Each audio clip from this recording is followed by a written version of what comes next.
సంక్రాంతికి డాకు మహారాజు రిలీజ్ అవుతుంది కదా, బాలకృష్ణ గారి సినిమా కదా, ఎలా ఉంటుంది? ఎందుకు బాగా చెర్రీబాబు కూడా వస్తున్నాడుగా. డాకు మహారాజ్ ఒక్కటే ఎందుకు అడుగుతున్నాను. చెర్రీ చెర్రీ తర్వాతనే బాలయ్య బాబు అండ్ ఎంకిమామ వస్తున్నారు. వాళ్ళిద్దరితోటి ఈయనకు పోటీ పెట్టద్దు అనుకో, కుర్రాడు కాబట్టి, ఒక ఏజ్ కాబట్టి పెద్దోళ్ళు వస్తున్నారు. డాకు మహారాజు అయితే ఖచ్చితంగా ఇది ఒక అగంతకుల్ది బందిపోటు దొంగల సంథింగ్ ఉన్నట్టుంది. ఖచ్చితంగా రచ్చ చేస్తాడు. మళ్ళీ ఓల్డ్ లుక్లో కనపడుతున్నాడు బాలయ్య బాబు మనకి. సో ఆ లుక్, ఆ గుర్రం మీద వెళ్ళే సీన్స్ ఆల్రెడీ చూసినాం మనం టీజర్లో. మొత్తం యాక్షన్ డ్రామా కంటెంట్ కదా, ఎలా ఉండబోతుంది? ఖచ్చితంగా మళ్ళీ అఖండాలో సినిమా చూసినప్పుడు అక్కడెక్కడ అమెరికాలో ఏమంటారు బాక్సులు బద్దలేనంట.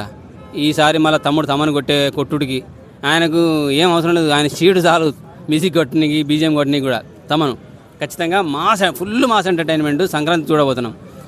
వెంకటేష్ గారితో సంక్రాంతికి వస్తుంది కదా, దాని మీద చరణ్ సినిమా చూసిన తర్వాత యువతరం ఎట్లాగ ఉర్రూత లూగిపోద్దో, ఆ తర్వాత బాలయ్య బాబుని చూసి యువతరం అండ్ ముసలి ఓల్డ్ అందరూ, ఎందుకంటే ఆ మాస్ ఎలిమెంట్స్ అన్నీ చూసిన తర్వాత ఈ బాడీ అంతా చల్లబడాలంటే ఎంకిమామ అప్పుడెప్పుడు F2లో చేసిండుగా, ఆ టైప్లో ప్రశాంతంగా కుటుంబాన్ని అందరినీ, యువతని ముసలోళ్ళని కుటుంబాన్ని అందరినీ చల్లవరసనికి ఒక పక్కన పెళ్ళాన్ని ఇంకో పక్కన లవర్ని పెట్టుకుని, ఓ ఎంకిమామ ఏంది కథలు, ఇంక ముసలోని అయిపోయినావు, ఇంకా చిన్నపిల్లని అనుకుంటున్నా, పిల్లన ఒక ఏదో ఇంట్లో పిల్లలు ఇప్పుడు కూడా అదే పని చేసుకుంటూ వస్తాను.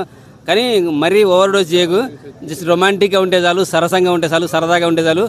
ఎక్కడికో వెళ్ళిపోమాగా, పిల్లలు ఖరాబ్ అవుతారు. ఎందుకంటే ఆల్రెడీ 2 సినిమాలు చూసేసి ఉడికిపోతున్న వాళ్ళని చల్లబడడానికి వస్తున్నాను. అలా ప్రశాంతంగా మంచి ఫ్యామిలీ ఎంటర్టైన్మెంట్ కావాలని కోరుకుంటున్నాను. అయితే బాక్స్ ఆఫీస్ దగ్గర ఏ సినిమా గట్టి కలెక్ట్ చేస్తారు? కలెక్షన్ల పరంగా అయితే రామ్ చరణ్, ఎందుకంటే ఆయన పాన్ ఇండియా లెవెల్లో వస్తున్నాడు, పాన్ వరల్డ్ లెవెల్లో రిలీజ్ అవుతుంది, ఇతర దేశాల్లో కూడా రిలీజ్ అవుతుంది. కాబట్టి కలెక్షన్ల పరంగా రామ్ చరణ్.